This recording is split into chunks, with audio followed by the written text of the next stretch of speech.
Cultivar TV est aujourd'hui dans l'Aube, à l'intérieur d'une cour d'exploitation agricole, aux côtés de Aymeric Oudin. Alors Aymeric Oudin, vous êtes le gérant de la société Axe Environnement.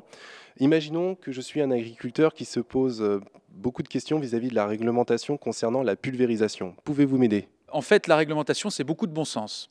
Et quand on met les pieds dans une exploitation agricole, on se rend compte qu'il y a un certain nombre de choses à respecter. Et la première étape, c'est le local de stockage des produits phytosanitaires. Le premier critère, c'est la signalétique, où on doit pouvoir ici identifier facilement le stockage des produits phyto et les numéros d'urgence en cas de problème. Ensuite, vous avez les clés, où le local phytosanitaire doit être fermé systématiquement à clé. Un critère qui est extrêmement important également, c'est dans un local phytosanitaire d'avoir une aération haute et une aération basse pour que l'air ventile beaucoup mieux, éviter le problème d'odeur.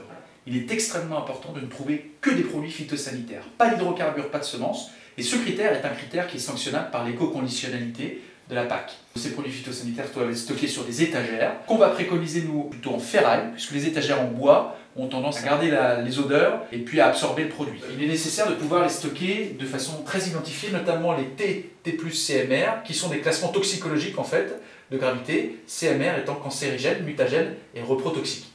Ces produits-là doivent pouvoir être mis à part. On développe chez Axe Environnement des magnettes qui permettent facilement de les identifier et de classer les produits par famille, avec notamment ce genre de magnettes type herbicide, fongicide, régulateur.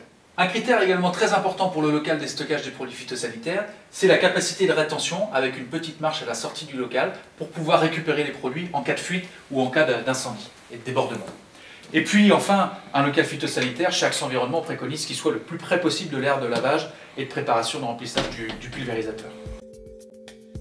La réglementation est très claire et impose aux agriculteurs une obligation de résultat et non pas une obligation de moyens. C'est-à-dire que les agriculteurs doivent mettre tout en œuvre pour éviter toute source de pollution. La première chose, la sécurisation du réseau de remplissage du pulvérisateur et du réseau d'eau, une cuve intermédiaire pour limiter les risques. Et la deuxième chose, c'est une colonne de remplissage avec un compteur volumétrique qu'on conseille chez Axe Environnement qui soit programmable à arrêt automatique afin de limiter tous les fonds de cuve et éviter les débordements du pulvérisateur.